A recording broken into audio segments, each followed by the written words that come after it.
Pagkain Pinoy. Chicken tuna tomato pasta with broccoli and parsley.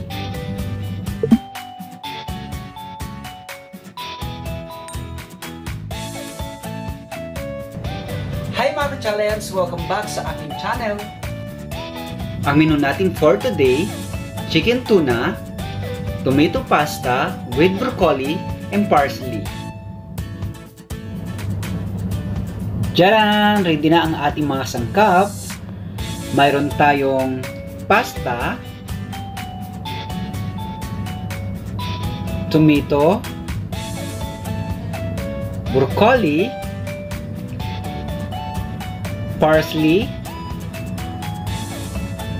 Dito naman ang ating tuna,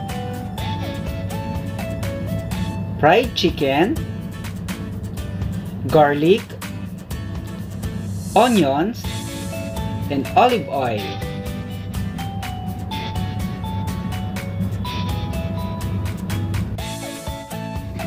Ngayon, magluluto na tayo ng ating pasta.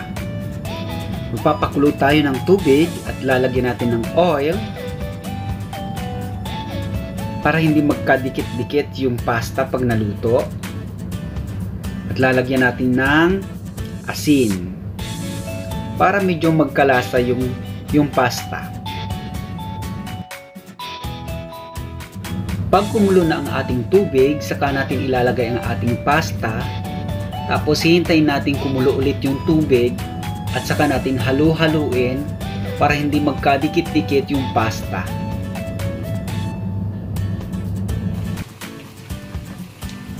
Halu-haluin lang ito hanggang sa maluto ang ating pasta.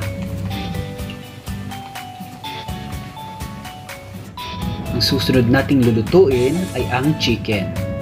Lagyan ng asin para ito ang kanyang pampalasa at halu-haluin ito hanggang sa mag-mix ang asin sa chicken. Kapag ready na ito, saka natin siya ipiprito hanggang siya ay maluto. Gagawin nating toppings ito sa ating pasta. Ayan, ready na lahat ang ating mga sangkap. Ngayon, lulutuin na natin ang ating sauce. Maglalagay ako ng olive oil sa ating kawali para dito igisa ang lahat ng sangkap. Ang una kong ilalagay ay ang ating garlic. Halo-haluin lang ito hanggang sa maging golden brown ang kanyang kulay. Ang susunod kong ilalagay ay ang onion. Haluin lang ito para ito ay maluto at tuluyan na mag-mix ang onion sa garlic. Ilalagay ko na din ang tuna.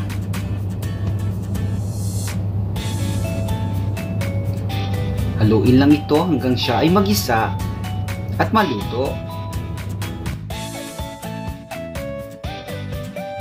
Gisado na ang ating tuna. Ang isusunod kong ilalagay ay ang ating tomato.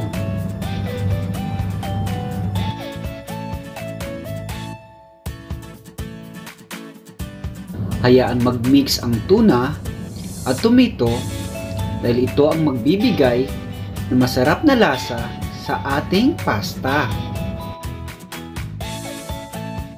Maglalagay na rin ako na 1 spoon of salt.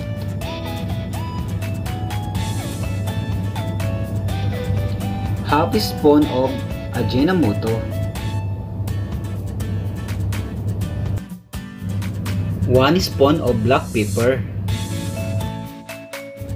Haluin ng haluin ito para mag-mix lahat ang ating mga sangkap. At ilagay na rin ang ating parsley. Ang last kong ilalagay ay ang ating broccoli. Steam lang natin ng konti ito para hindi mawala ang crunchy nito.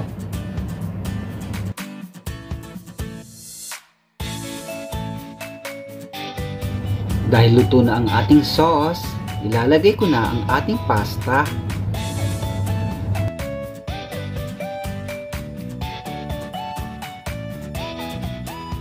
Pag nailagay na ang pasta, Haluin na ito para tuluyan na mag-mix ang pasta sa ating sauce.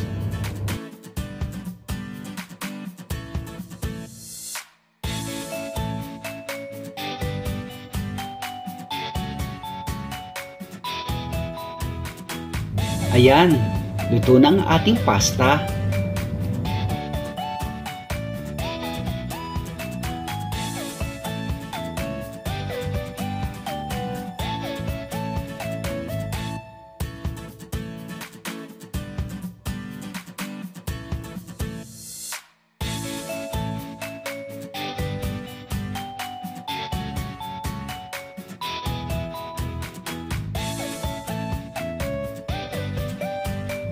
Ayan, ready to eat na ang ating chicken tuna, tomato pasta with broccoli and parsley. Kung sa tingin ay pasok na pasok at tusok na tusok, huwag niyo kalimutang mag-like, mag-share at mag-subscribe. Pindutin lamang ang notification bell at sana all para ma-update kayo sa mga bagong videos. Thank you for watching!